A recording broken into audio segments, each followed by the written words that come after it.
नमस्कार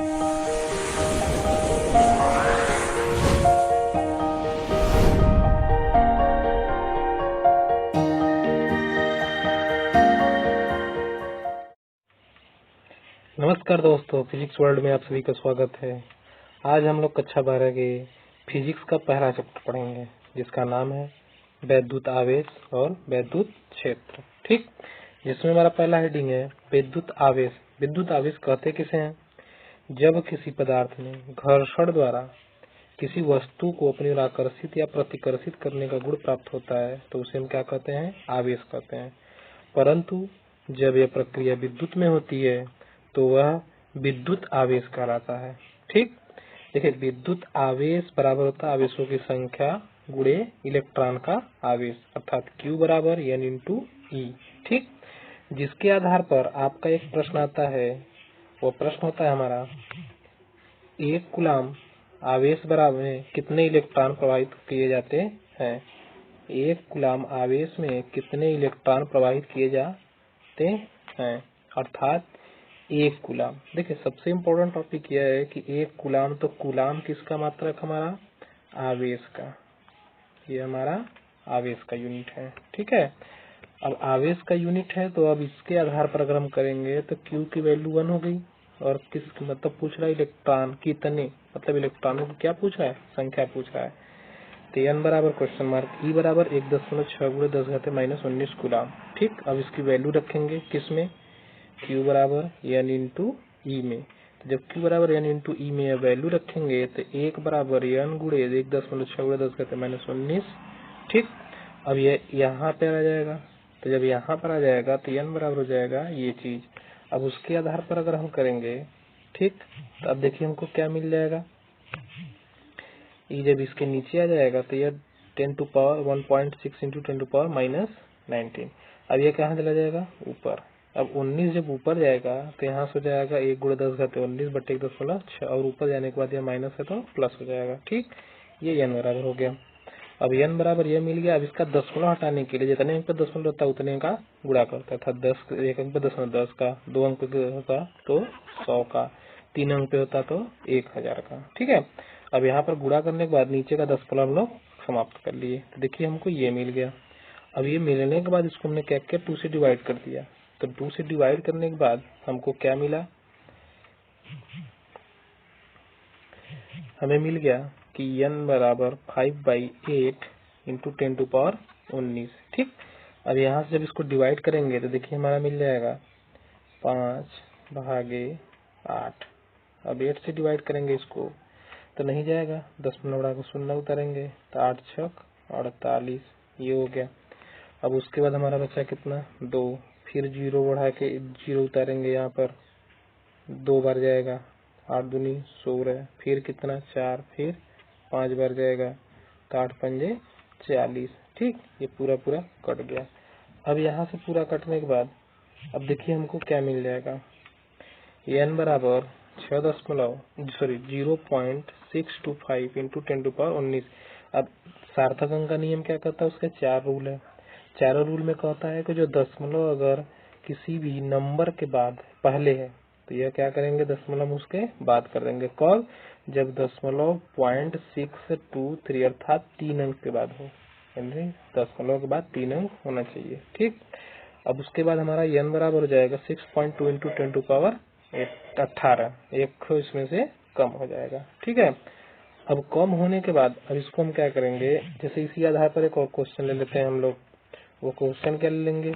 जैसे मान लीजिए कि Q बराबर 2 दिया है। ठीक, अब देखिए यहाँ से N बराबर पूछ रहा है। ठीक, तो यहाँ से आपका E बराबर होता है 1.6 गुणे 10 घाते -19। अब इसकी वैल्यू हम लोग निकाल लेंगे। कैसे निकालेंगे? Q बराबर N इंटू ई से, तो Q बराबर अर्थात 2 बराबर N इंटू, अब आपका हो जाएगा 1.6 गुणे 10 घाते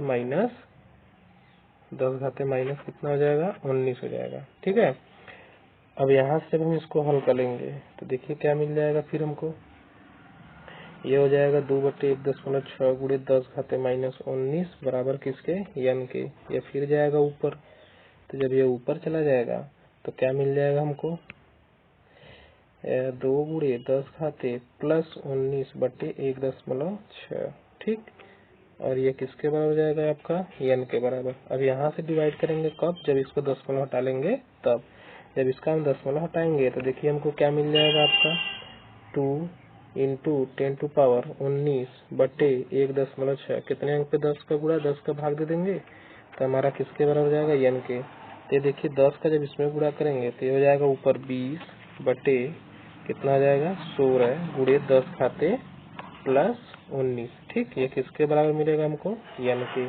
और जब n बराबर ये मिल जाएगा तो देखिए हमको क्या करेंगे, n बराबर 20 बटे 16 गुणे 10 घाते 19, इसको डिवाइड करेंगे। 2 दहा में 20, 2 अट्ठे 16। देखिए इसको क्या किए, n बराबर हमने कर दिया, इसको डिवाइड करने के बाद हमारा 10 बटे कितना बचा 8 बचा। ठीक, गुणे 10 घाते कितना हो गया 19। फिर इसको काट सकते हैं तो n बराबर हमारा बचेगा 5 बटे 4 गुणे 10 घाते 19। ठीक, अब इसके हम क्या कर सकते हैं इसको फिर, अब यहाँ से n बराबर करेंगे तो हमारा 5 बटे 4 आ गया गुणे 10 घाते 19 हो गया। अब इसको भाग दे देंगे तो n बराबर हो जाएगा 1.25। ठीक है, गुणे 10 घाते 19। अब इसको हमने क्या किया, देख रहे हैं कि सार्थक अंक में हमारा परिवर्तित, अर्थात जो दशमलव है हमारा एक अंक के बाद है, तो हमारा क्या हो जाएगा, यहीं पर आंसर सही हो जाएगा। अब देखिए इसी क्वेश्चन को अगर हम बहुविकल्पी रूप में अगर देखते हैं तो बहुविकल्पी में हमारा जो इलेक्ट्रॉनों की संख्या हमारी रख रहे हैं, इलेक्ट्रॉन बराबर होता है 1.6 गुणे 10 घाते -19। ये जो वैल्यू रख रहे हैं, इस वैल्यू को अगर हम ऑप्शन ही देखें, जैसे क्वेश्चन वही जो हमने पहला क्वेश्चन आपको पढ़ा है, उस पहले क्वेश्चन में क्या कह रहा है कि जो Q की वैल्यू 1 है और n बराबर क्वेश्चन मार्क और E की वैल्यू हम लोग रख रहे हैं 1.6 गुणे 10 घाते -19। ठीक है, तो यहाँ तक अगर हमको सॉल्व करने के लिए क्वेश्चन है तब तक तो ये सही है। अगर यही क्वेश्चन आपका ऑप्शनली पूछ दे और ऑप्शनली में जो हम लोगों का निकला है मान, वो मान हमारा क्या निकला है कि जो आपकी n की वैल्यू है 6.25 इंटू 10 टू पावर 19, ठीक सॉरी 18, जो वैल्यू मिली है वह 18 है। ठीक है, अब इसके आधार पर अगर हम ऑप्शन में टिक लगाएंगे तो हमारा क्या हो जाएगा, गलत हो जाएगा। क्यों गलत हो जाएगा, क्योंकि वह अब आपके ऑप्शन के ऊपर डिपेंड करता है कि ऑप्शन कैसा होना चाहिए। अगर ऑप्शन में हमारा -6.25 इंटू 10 टू पावर 18 दिया है एक ठो, और एक ठो दिया है +6.25 इंटू 10 टू पावर 18, ठीक है प्लस में, तो आपका यह ऑप्शन गलत हो जाएगा, जबकि ऑप्शन यह सही हो जाएगा। क्यों, क्योंकि देखिए इसमें यह निष्कर्ष निकलता है कि जो इलेक्ट्रॉन की एक्यूरेट वैल्यू होती है वह -1.6 गुणे 10 घाते -19 होता है। ठीक, अब आपका ये प्रोटॉन की वैल्यू होती है 1.6 गुणे 10 घाते -19। ठीक है, तो इस आधार पर अगर हम करेंगे तो आप देखिए, अब हमने उसको ई की वैल्यू इतना लेके क्यों चला, क्योंकि जब सवाल हम लोग हल करेंगे तो वहाँ पर ऑप्शन में आपको दिया रहेगा, ऑब्जेक्टिव क्वेश्चन दिया रहेगा, उसमें क्वेश्चन ये दिया रहता है कि ई की वैल्यू इतनी रखनी है आपको। ठीक है, अगर ई की वैल्यू माइनस में दिया रहेगा तो माइनस में रखेंगे, अगर प्लस में दिया रहेगा तो प्लस में रखेंगे। तो जिस आधार पर जैसा क्वेश्चन रहेगा उस आधार से हम क्या करेंगे, उसकी वैल्यू रखेंगे। अब जरा बताइए हमें कि जो इलेक्ट्रॉन की वैल्यू है और प्रोटॉन की जो वैल्यू है, अगर उन दोनों को हम करेंगे तो न्यूट्रॉन का मान हमारा कितना आएगा, 0 आएगा। क्यों आएगा, क्योंकि देखिए हमें पता है कि जो न्यूट्रॉन बराबर होता है इलेक्ट्रॉन प्लस प्रोटॉन होता है। ठीक है, अब इलेक्ट्रॉन बराबर होता है न्यूट्रॉन बराबर होता है इलेक्ट्रॉन प्लस प्रोटॉन। अब इसकी जब हम वैल्यू रखेंगे तो देखिए हमारा क्या मिलेगा, n बराबर हो जाएगा 1.6, वो भी प्लस में। ठीक है, माइनस में 1.6 गुणे 10 घाते -19। अब आपका प्लस में करेंगे 1.6 गुणे 10 घाते -19, ये दोनों क्या हो जाएंगे, कट जाएंगे। तो n की वैल्यू हमको कितनी मिल गई, 0 मिल गई। ठीक है, अब देखिए हम लोग जो पढ़ चुके हैं विद्युत आवेश, अब उसके बाद हमारा जो दूसरा टॉपिक है, अर्थात दूसरा हेडिंग जो है वह क्या है हमारा, कूलाम का नियम। कूलाम एक वैज्ञानिक थे जिन्होंने क्या किया कि सन 1785 ईस्वी में अपने एक प्रयोगों के आधार पर नियम प्रस्तुत किया। वो कहाँ के निवासी थे, फ्रांस के। उन्होंने बताया कि दो स्थिर बिंदु आवेशों के मध्य लगने वाले आकर्षण या प्रतिकर्षण का बल आवेशों के गुणनफल के अनुपातिक था, उनके बीच की दूरी के वर्ग के व्युत्क्रमानुपाती होता है। अर्थात कहने का मतलब कि जैसे अगर हम यह कह दें कि हमारा दो चुम्बक ले लेते हैं, एक प्लस ले लें एक माइनस ले लें, अब अगर हम प्लस माइनस लेते हैं तो उनके बीच क्या होगा, अट्रैक्शन अर्थात आकर्षण होगा। अगर हम दोनों प्लस प्लस ले लेंगे तो उनके बीच क्या हो जाएगा, अट्रैक्शन अर्थात जिसको हम बोलते हैं प्रतिकर्षण। ठीक है, जिनमें आकर्षण और प्रतिकर्षण दोनों का गुण पाया जाए तो हमारा क्या कहलाएगा, आकर्षण का भी पाया जाए प्रतिकर्षण का तो हमारा वैद्युत आवेश कहलाएगा। ठीक है, अब इसके आधार पर अगर हम देखेंगे तो वैद्युत आवेश तो हो गया हमारा।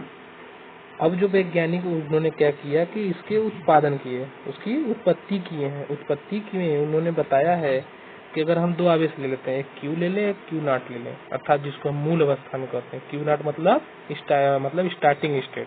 ठीक है, अब इस पे जो फोर्स लग रहा है, अब उन दोनों आवेशों को हमने स्मॉल आर मीटर की दूरी पर रख दिया, तब उसमें हम सपोज कर लेते हैं अर्थात मान सकते हैं कि माना दो स्थिर बिंदु आवेश क्यू व क्यू टू या क्यू नॉट एक दूसरे से आर मीटर की दूरी पर रखे गए हैं, जिस पर आकर्षण या प्रतिकर्षण बल एफ लग रहा है। अतः अब देखिए जो शर्त हमारा कह रहा है वो शर्त क्या कह रहा है, शर्त यह कह रहा है कि देखिए शर्त हमारा यह कह रहा है कि दो स्थिर बिंदु आवेशों के मध्य लगने वाले आकर्षण या प्रतिकर्षण का बल आवेशों के गुणनफल के अनुक्रमानुपाती, अर्थात आवेशों के गुणनफल के अनुक्रमानुपाती की बात कर रहा है। तो आवेशों के गुणनफल के अनुपाती Q1 Q नॉट अनुक्रमानुपाती F के, और दूसरा शर्त कह रहा है उनके गुणनफल मतलब वो जो आपका बल लग रहा है उसके दोनों आवेशों के बीच की दूरी के वर्ग के व्युत्क्रमानुपाती होता है। ठीक है, तो जब अनुक्रमानुपाती आपका कह रहा है दोनों के गुणनफल के लिए और इसके व्युत्क्रमानुपाती कह रहा है, तो समीकरण 1 और 2 से देखेंगे तो दोनों को जब मिलाएंगे तो हमारा F अनुक्रमानुपाती Q नॉट बटे आर स्क्वायर मिल जाएगा। ठीक है, अब उसके बाद हमारा क्या हो जाएगा, उसके बाद हमारा हो जाएगा F बराबर, अब अनुक्रमानुपाती के चिन्ह हटाएंगे तो यहाँ से मिलेगा 1/4 पाई एप्सिलॉन नॉट। ठीक है, 1/4 pi epsilon not into Q not बटे आर स्क्वायर। देखिए ये हमारा क्या है, एक नियतांक है जिसमें एप्सिलॉन नॉट की जो वैल्यू होती है या जिसको हम मानते हैं निर्वात की विद्युतशीलता, जिसका वैल्यू होता है 8.85 × 10⁻⁻12। ठीक है, जिसकी वैल्यू कितनी होती है 8.85 × 10⁻⁻12। अब देखिए कूलाम स्क्वायर प्रति न्यूटन इंटू मीटर स्क्वायर। अब देखिए इसके बाद यह जो वैल्यू दी हुई है यह हमारा किसका मान है, यह हमारा मान है 1/4 पाई एप्सिलॉन नॉट। ये जो वैल्यू है हमारी पूरी इसकी मान है, कितना वैल्यू 9 × 10⁻9 न्यूटन मीटर स्क्वायर प्रति कूलाम स्क्वायर। अब देखिए ये आपका ऑब्जेक्टिव क्वेश्चन बन गया। दोनों यूनिट आपका दिख रहा है, यह दोनों यूनिट आपका ऑब्जेक्टिव क्वेश्चन है। क्या है, अर्थात जो मात्रक है एप्सिलॉन नॉट, सिंपल सा पूछता है कि एप्सिलॉन नॉट का इसमें से मात्रक है बहुविकल्पी क्वेश्चन में, या आपका सीधे सीधे क्वेश्चन पूछ देगा 1/4 पाई एप्सिलॉन नॉट की जो वैल्यू आई है उसका जो मात्रक है वह क्या होता है। तो देखिए अब यह मात्रक हम लोग लाएंगे कहाँ से, अर्थात निकालेंगे कैसे हम इसको। तो देखिए निकालेंगे इसको हम, जो हमारा F बराबर है, जो F बराबर वैल्यू है हमारी उसी से हम निकालेंगे। कैसे निकालेंगे, अब देखिए